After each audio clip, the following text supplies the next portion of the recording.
Usa ka pagtuo, usa ka tingog, usa ka katawhan.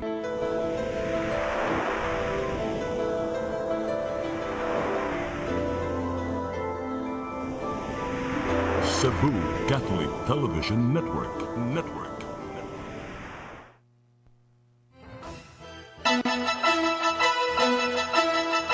Uluhan sa mga balita sa Sayri 47. Ika-82 nga araw ng kagitingan, gihandom karong adlaw sa Sugbo. Upat ka mga veteranong sundao sa Sugbo gipasidunggan. Scheduling sa pag-agas og tubig sa mga barangay gipatumana sa dakbayan sa Danao. Overloading sa kuryente, usa sa gilantaw nga hinungdan sa dakong sunog nga milamoy sa 82 ka mga balay sa barangay Sambag 2. Kanhi piniriso, nakuhaan og kapin 300,000 ka pesos nga balor sa gituang shabu. Balik na sa prisuhan sa dakbayan sa Mandawi. Sugbo, Kabisayan ug Mindanao, Pilipinas ug katauhan kutos maabot sa tong Sibya sa tibuok kalibutan mayong hapon. Live kita karon sa CCTN Channel 47 ug kini ang tulumanon sa nagunang kasayuran nga angay natong masayran. Sa nga ni Attorney Danica Caballes, ako si Dennis Tabar ug kini ang Sayri 47.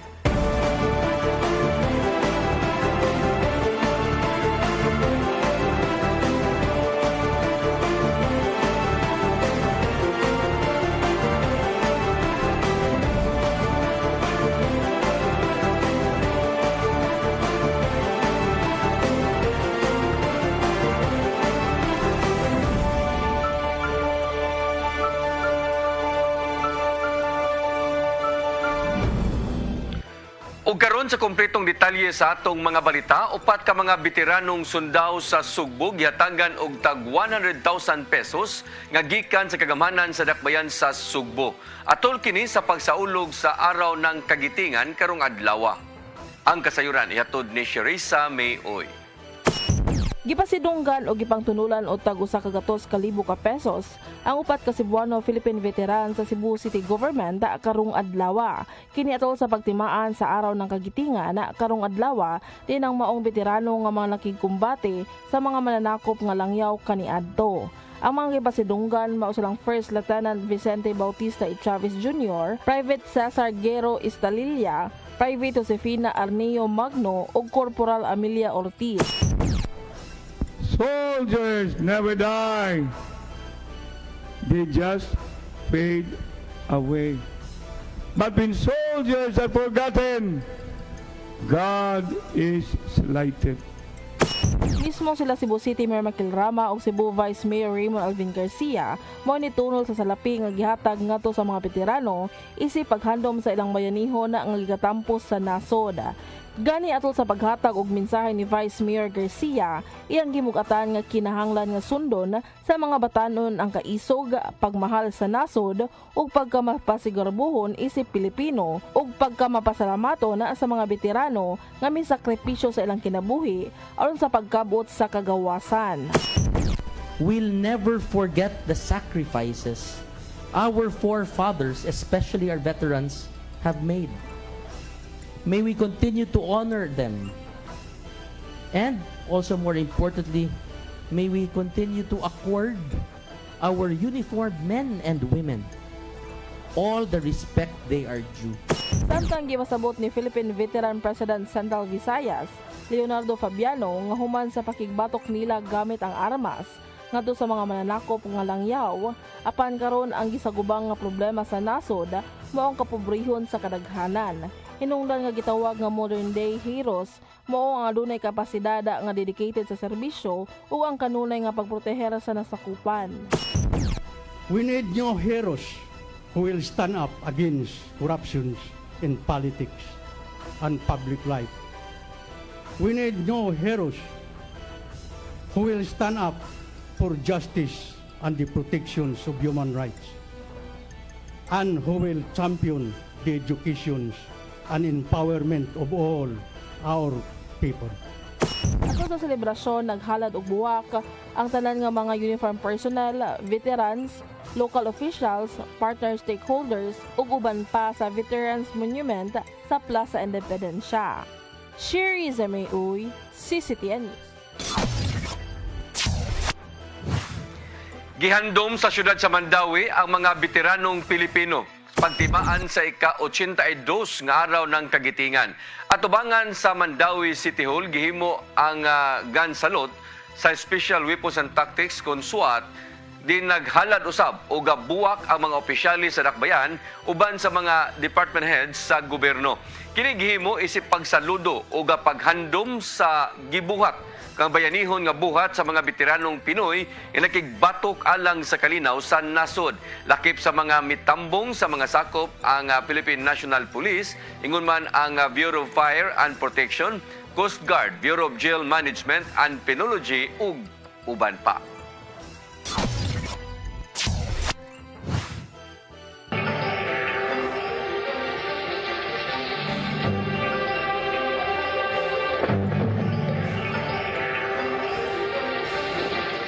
Tunan sa Cebu Provincial Government ang gidagatan sa mga mag-uuma tungod sa El Nino phenomenon. Kini aron makahimo og tukmang mga lakang ngadto sa sektor sa panguma. Ang kasayuran ihatod ni Gian Navarro.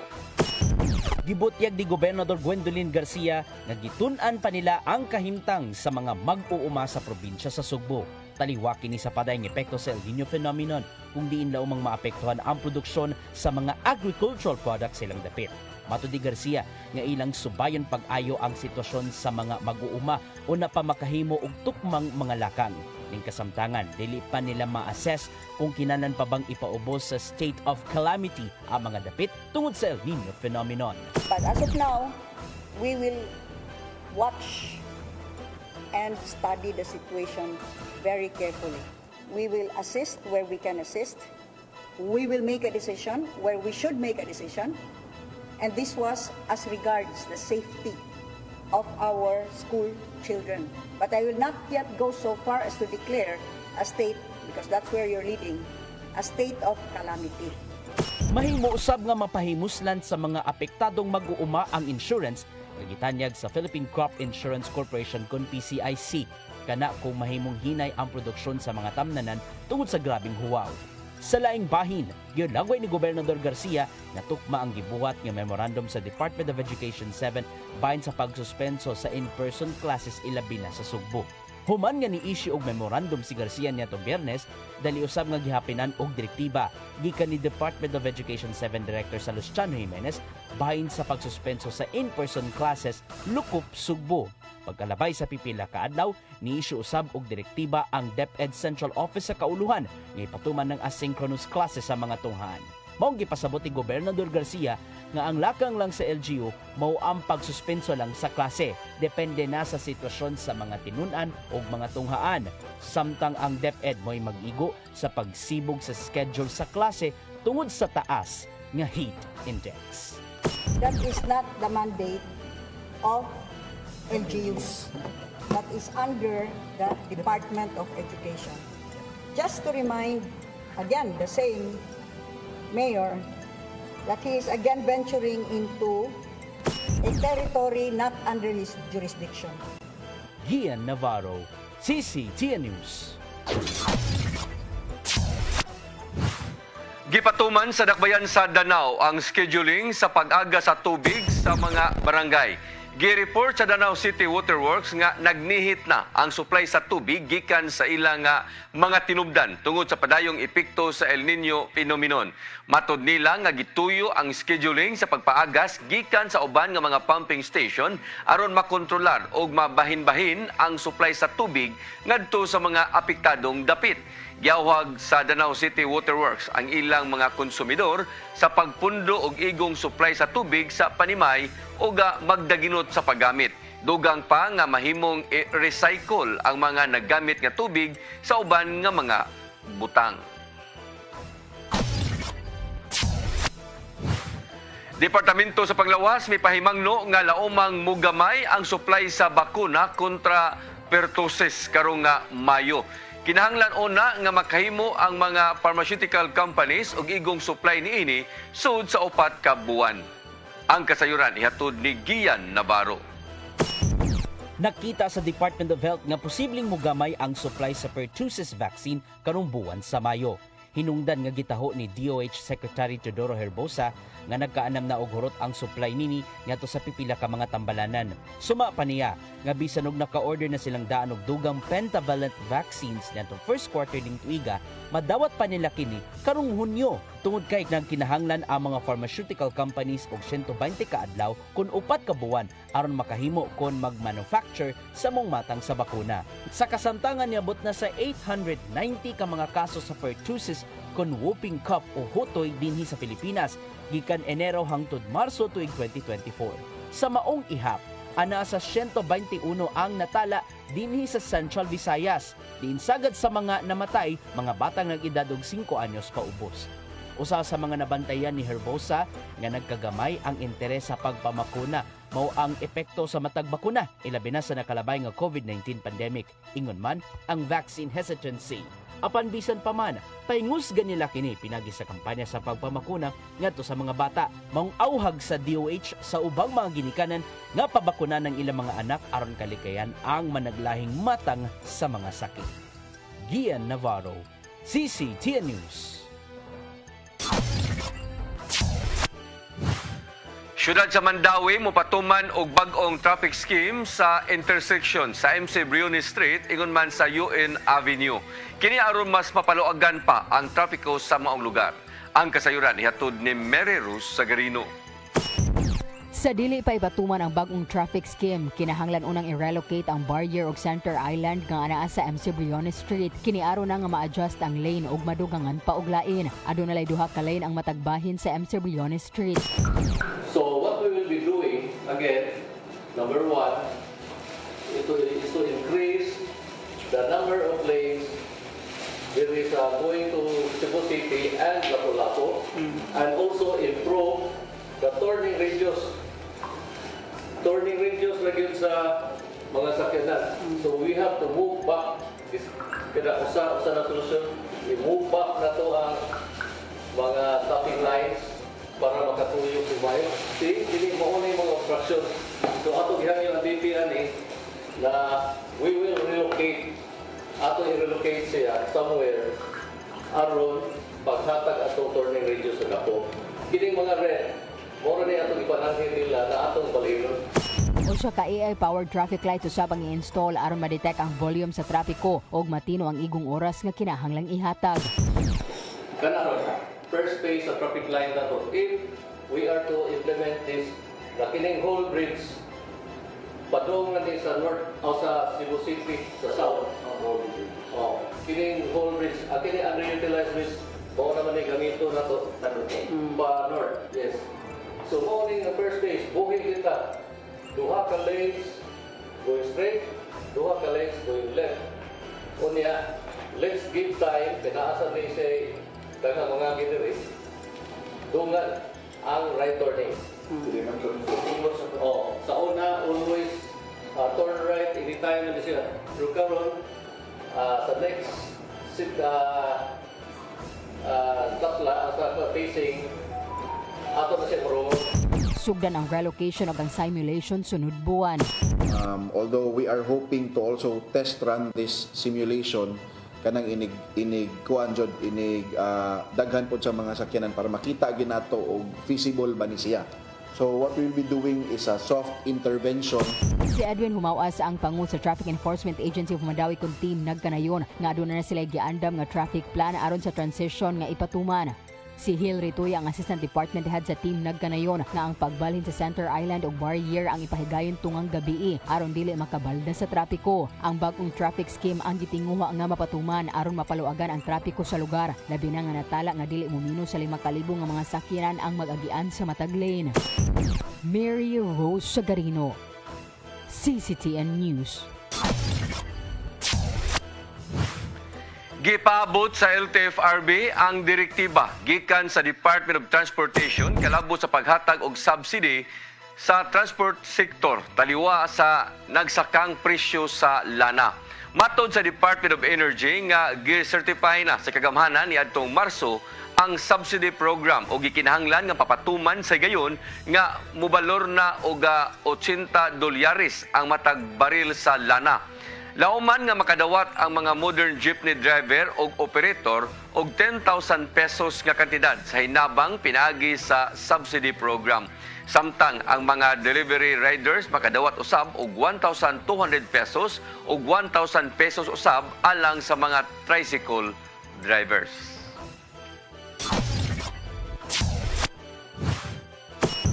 Mosunod, overloading sa kuryente, usa sa gilantaw nga hinungdan sa dakong sunog sa barangay Sambag 2, Dakbayan sa Sugbo. Kanaw gubal pa mga balita sa pagbalik sa Sairi 47.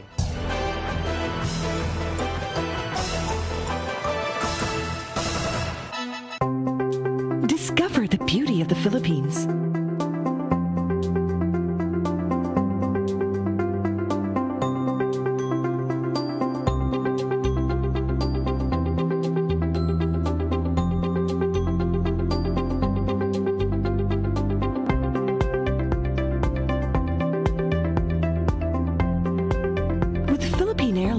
The country's flag carrier.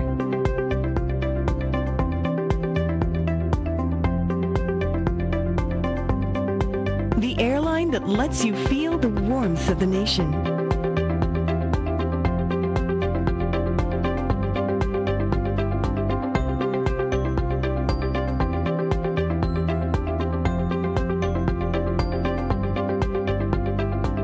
Mabuhay!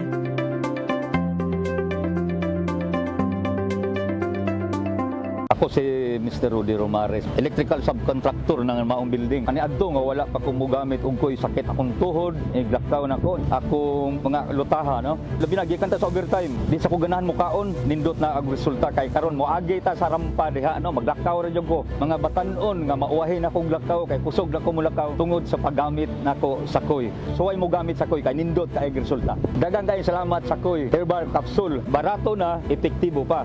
Koy Herbal Capsule.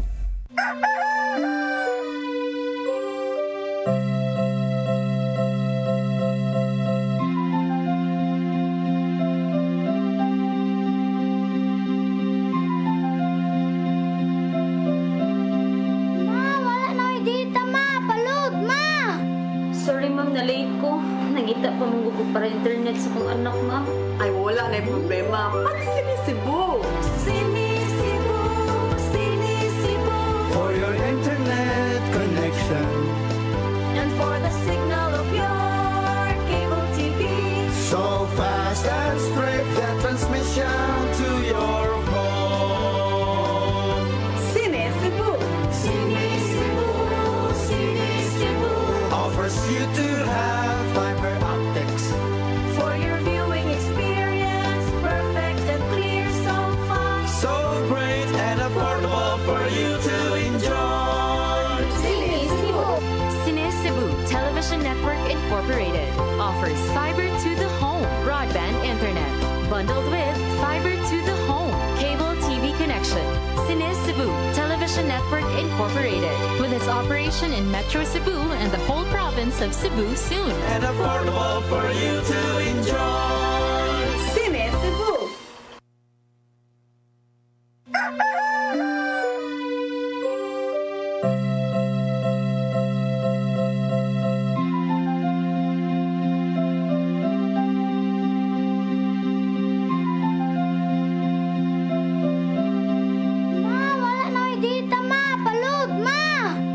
Sorry ma'am, na-late ko. Nangita pa mong gusto para internet sa kong anak ma'am. Ay wala na yung problema. Pag sinisibo. Sinisibo, sinisibo. For your internet connection. And for the signal of your cable TV. So fast and straight the transmission to your home. Sinisibo. Sinisibo, sinisibo. Offers you to have fiber optics. For your viewing experience, perfect and clear so fast. So great and affordable for you to enjoy. Sinisibo. Sinisibo Television Network Incorporated offers fiber to the broadband internet, bundled with fiber to the home, cable TV connection. Cine Cebu Television Network Incorporated, with its operation in Metro Cebu and the whole province of Cebu soon. And affordable for you to enjoy. Cine Cebu. Di siya kumutuog na Ginoo. Ado na po Ginoo. Pero magulo ng bata da. Nangita lagi ni gatas. Ang mga tao, wala mo duol kaniya. Kasabot ka akong ipakuha.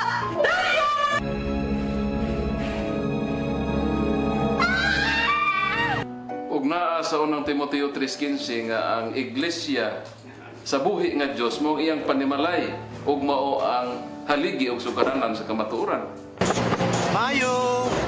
Kasi tayo! May hatag lang unta kong gatas para sa inyong anak. Basin kadahong ka nga ikaw ang gwapa sa tibok kalibutan. Unsay reparation, Monsignor? Buhi kag laing bata aron mabayran ang imuhang nahimo nga dakong kasalanan.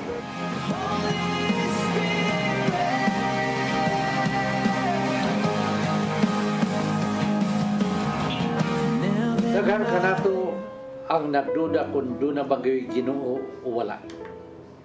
Apan ang Biblia nag-ingon nga atong dawaton pinagi sa pagtuo ang kamaturan nga doon ay Ginoo. Sa Hebreo 11:6 nag-ingon, walay makapahimot sa Dios kung walay pagtuo. I came for you. I came for you. Holy Spirit.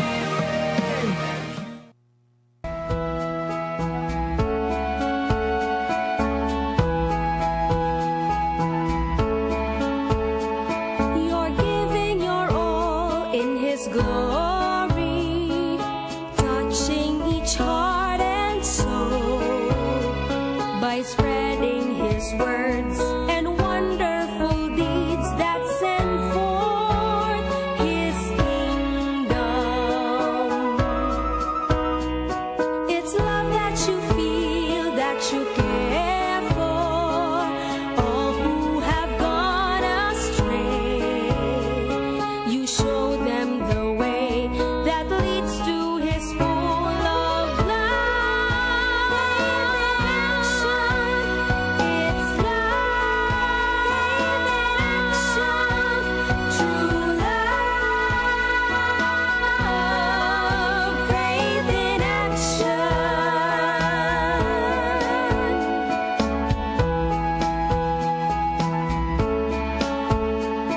We're one in one hope, inspiration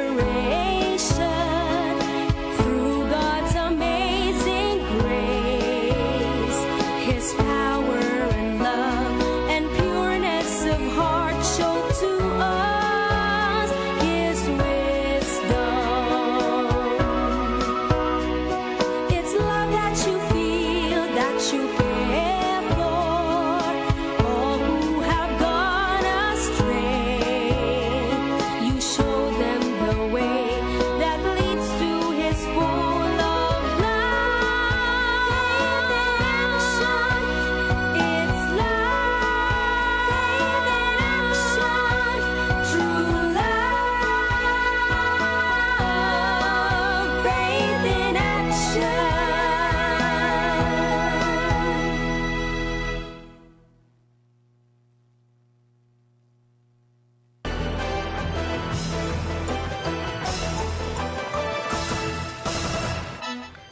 Balik sa ato mga balita, overload sa kuryente nga miresulta sa pagbuto sa aircon may usa sa gitan-aw karon nga hinungdan sa dakong sunog sa barangay Sambag 2 ning Dakbayan sa Sugbo kagahapon. Moabot sa 82 ka mga panimay ang gilamoy sa kayo sa maong sunog. Ang kasayuran ihatod ni Sherissa May Oy. Pag-overload o pagbuto sa aircon na unsa nga nakita ang hinungdan sa dako nga sunog nga migo sa sitio Kalubihan, barangay Sambag 2 sa Dakbayan sa Sugbo kagahapon sa hapon. Matod ni SFO3 Wendell Villanueva, ang tigpamaba sa Cebu City Fire Department nga nagsugod ang kayo sa Panimalay nga gipanag-iya ni May Sandalo. Giasoy ni Villanueva nga atol sa ilang investigasyon wala na makasugakod ang electric lining sa Panimalay nilang Sandalo tungod sa kadaghan nga nagdungan paggamit sa kuryente. Atol sa pagsunog, natulog si Samantha Claire Talon sa ikaduhang andana nga Panimalay ug nakamata na lang kini nga nanimaho na ang sunog ug kalit lang nga nibuto ang aircon sulod sa iyang lawak. It might be overloading, no? Kay kanang mugod nga Panimalay is a two-story nga house. Daghan more than 15 sila ka tawo nga nagpuyo niana, no? So expectedly daghan siguro sila mga appliances food so sa Panimalay. Tungod diini kalit lang nga mikatap ang kayo sa sikit-sikit nga kabalayan nga ginama sa light materials. Usa sa problema nga gisagubang sa kabomberohan ang kahagipot sa dalan, hinungdan nga naglisod sila pagsulod sa mga dakong fire truck.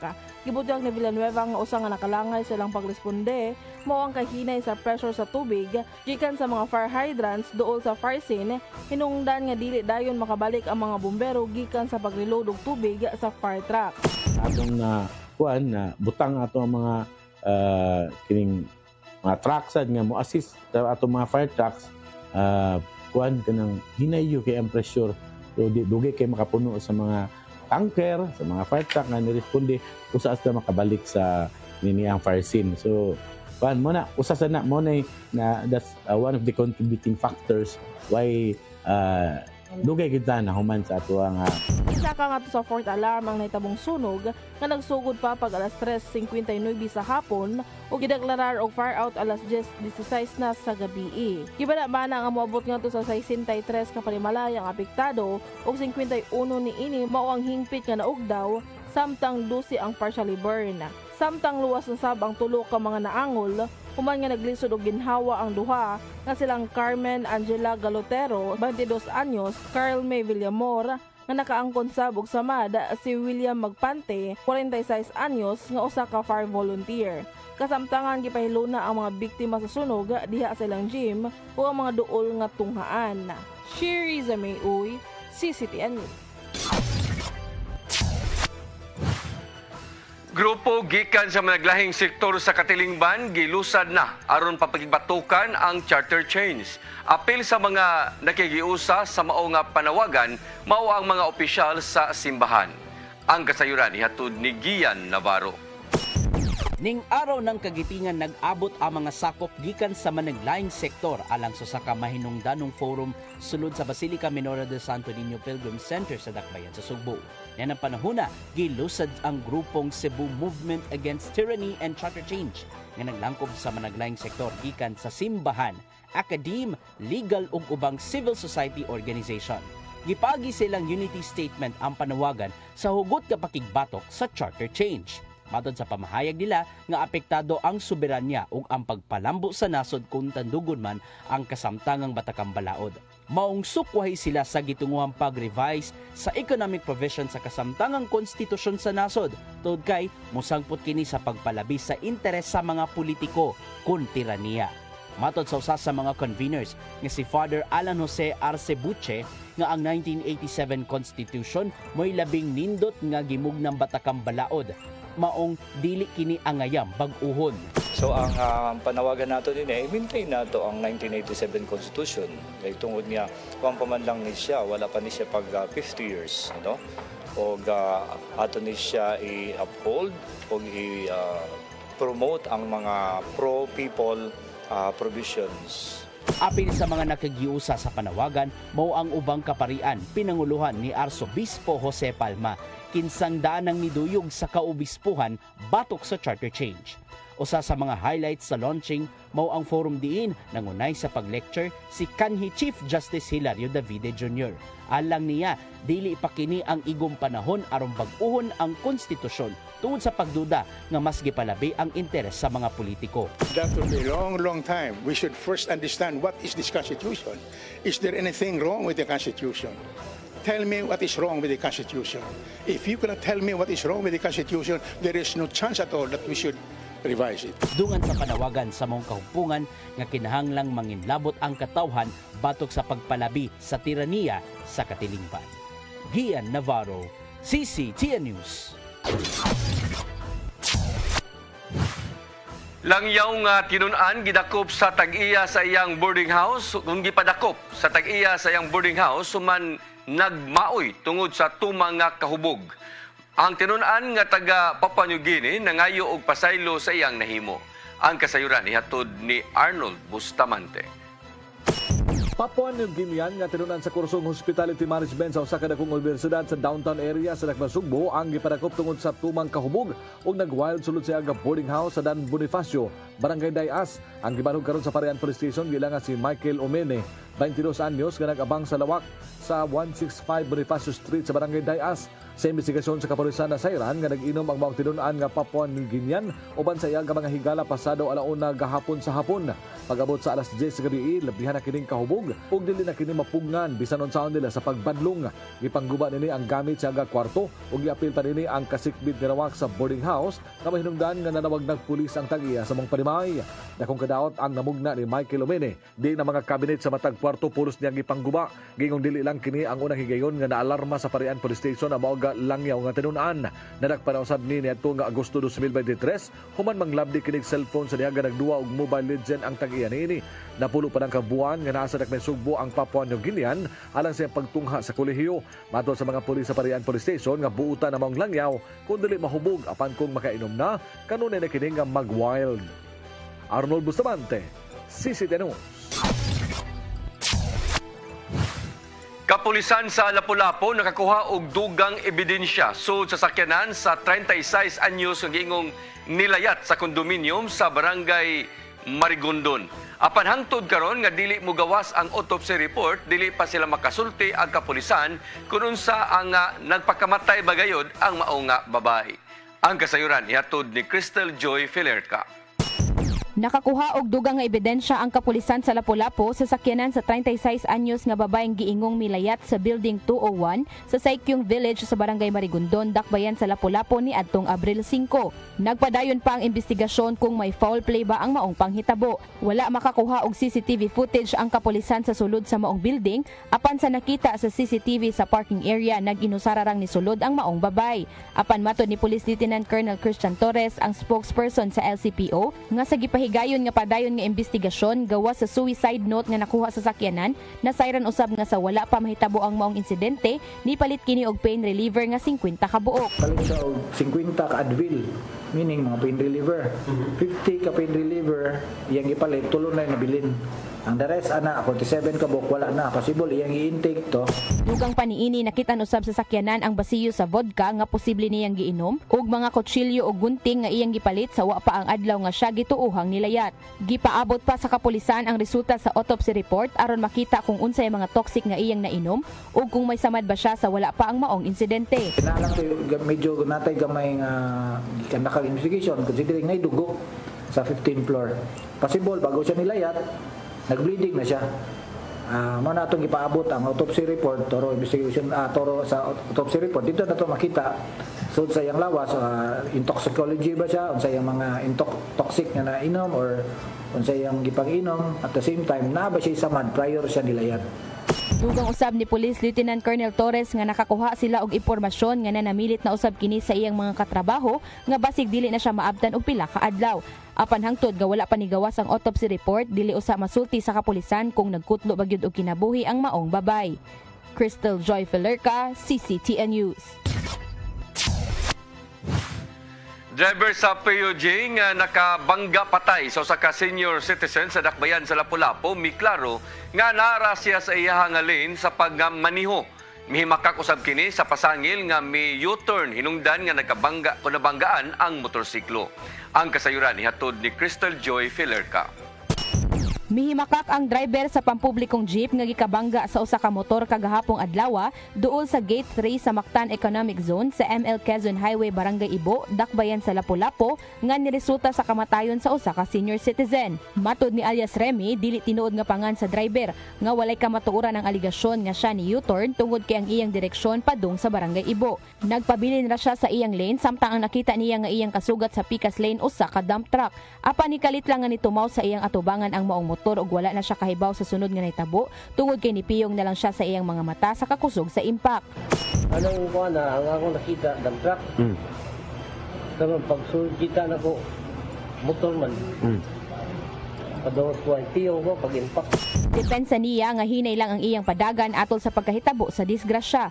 Gani sakay pa sa front seat mao ang iyang asawa ug aduna siya'y karga nga unom ka pasahero. Duha niini mga bata apan wala ra sila mga unsa. Samtang si alias Remy mao'y nakaangkon og minor injuries sa iyang mga tiil tungod kay ang unahang bahin sa jeep mao'y nagrabihan. Dili siya makaingon kung ni-overtake ba ang maong motor sa dump truck apan matod niya nga kusog gyud ang pagpadagan niini. Ang dagan kay may sintro ginako, kusog po ang dagan siya, nakatong mga pasahero na po, mga balintong to. Sa pagkakaroon, wala pa sila magkaistorya sa pamilya sa biktima, apan nangayo na siya daan og pasaylo tungod kay matod niya nga disgrasya ang maong panghitabo. Kasamtangan pa siyang gitanggong karon sa detention center sa Lapu-Lapu City Police ug posibleng mag-atubang og kasong reckless imprudence resulting to homicide and physical injury. Crystal Joy Filerca, CCTN News. Musunod, kanhi piniriso, nakuhaan og 340,000 ka pesos ga balor sa gituang shabu sa Mandawi City. Kanaguban pa mga balita sa pagbalik sa Sayri 47.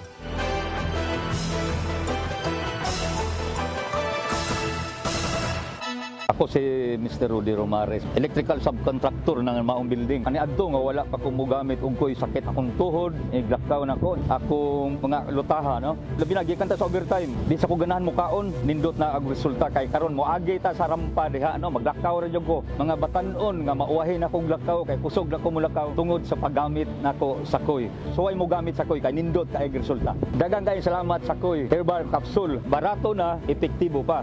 Koy Herbal Capsule. Discover the beauty of the Philippines.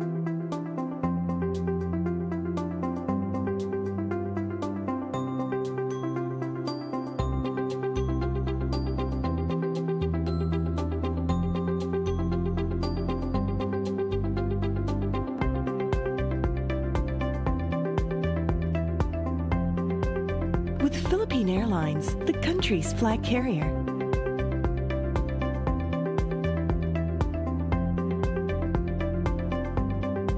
The airline that lets you feel the warmth of the nation.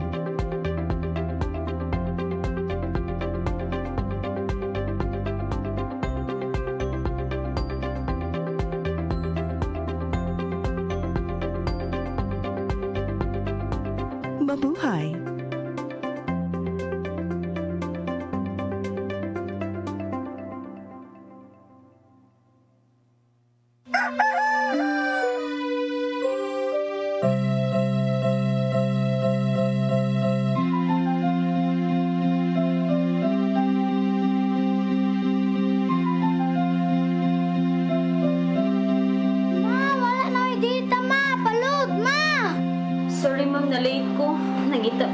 Para internet sa kong anak, ma'am. Ay, wala na yung problema. Pag-sinisibo! Sinisibo, sinisibo. For your internet connection.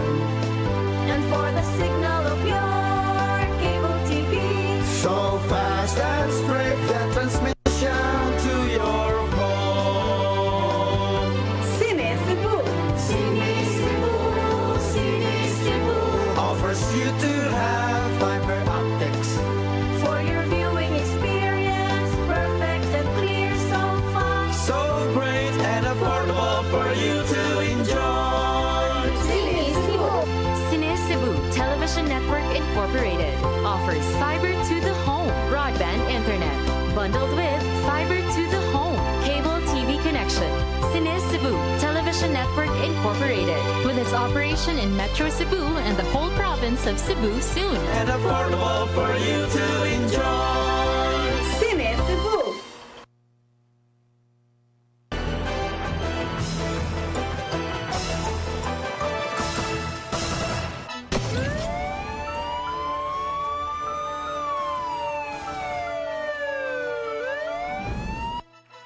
Balik sa ato mga balita, kanhi piniriso nakuhaan og 340,000 ka pesos nga kantidad sa gituhoang shabu atol sa buy-bust operation nga gipahigayon sa barangay Magikay, Dakbayan sa Mandawi. Ang kasayuran ihatod ni Mary Ruz Sagarino.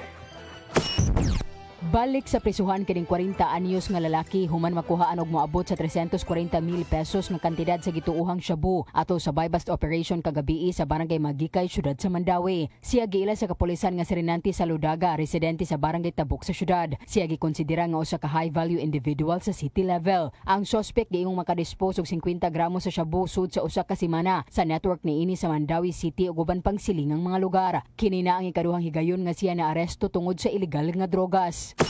Na siya kaso from 2019 to 2022 nga iyahang drug-related na case and also illegal possession of firearm. Pero naagi po yung mga sumbong, naagi po yung nag-gather ng mga information nga nagpadayon niya siya sa iyahang pagpamaligya. So mauto nga last night nakuha na gyud nato niya siya. Ang suspitsado kasamtangang gitanggong sa custodial facility samtang nagpaabot sa pagpasaka og kaso kalapasan sa Republic Act 9165 o Comprehensive Dangerous Drugs Act of 2002 batok kaniya. Mary Rose Shagarino, CCTN News.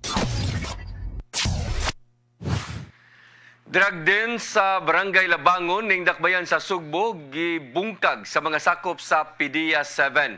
7 ka mga tao ang nadakpan lakip na ang nagpadagan sa maong nga bay suyupanan. Ang kasayuran ihatod ni Arnold Bustamante. Drug den nga namutang sa Barangay Labangon sa Rekbe Sugbo ang gibungkag sa mga sakop sa Philippine Drug Enforcement Agency 7 uban sa Labangon Police Station alas 4:26 gahapon sa hapon nga resulta sa pagkasikop sa 7 ka mga tao lakip na ang drug den maintainer. Ang target sa operation sa PDEA 7 mao si Ray Luna alias Tata, 43 anyos, nga mo'y nagpadagan sa balay suyupanan. Lakip sa nadakpan ang naatlan nga naghingo sa gituang shabu sa sulod sa drug den nga mo silang Jestoni Pineda, 34 anyos, pedicab driver, Angelo Villacera, 31 anyos, Rogelio Nisas, 35 anyos, garbage collector, Jan Cabido, 26 anyos, Roel Alquizar, 40 anyos, pedicab driver, ug Janel Quijano, 23 anyos, pedicab driver. Atol sa operasyon na sakmit sa mga operatiba, ang upat ka pakete sa gituang shabu nga dunay gibugaton nga 12 gramos nga dunay estimated market value nga 81,000 pesos ug ang buy-bust money ug drug paraphernalia. Mato ni Lea Alcantara, information officer sa PDEA 7, nga gipabos nila sa 3 ka semana nga monitoring. Una nila gipahigayon ang operasyon sa mga drug den human sila makadawat og kasayuran gikan sa usa ka concerned citizen.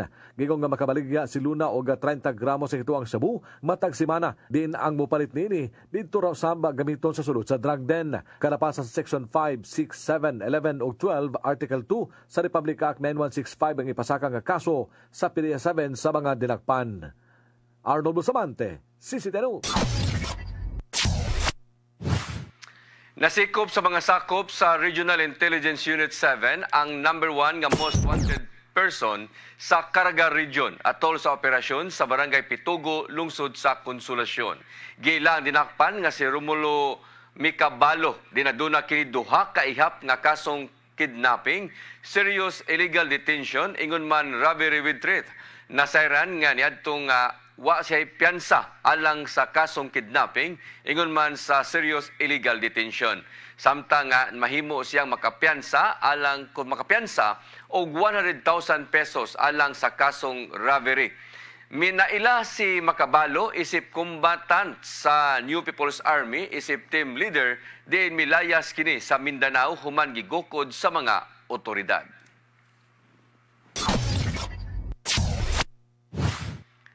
Mao kadto naglangkob sa atong mga balita sa Sayre 47 sa nga ni Attorney Danica Caballes, ako si Dennis Tabar. Hangtod ugma dinighapon sa inyong paboritong tulumanon, Sayre 47.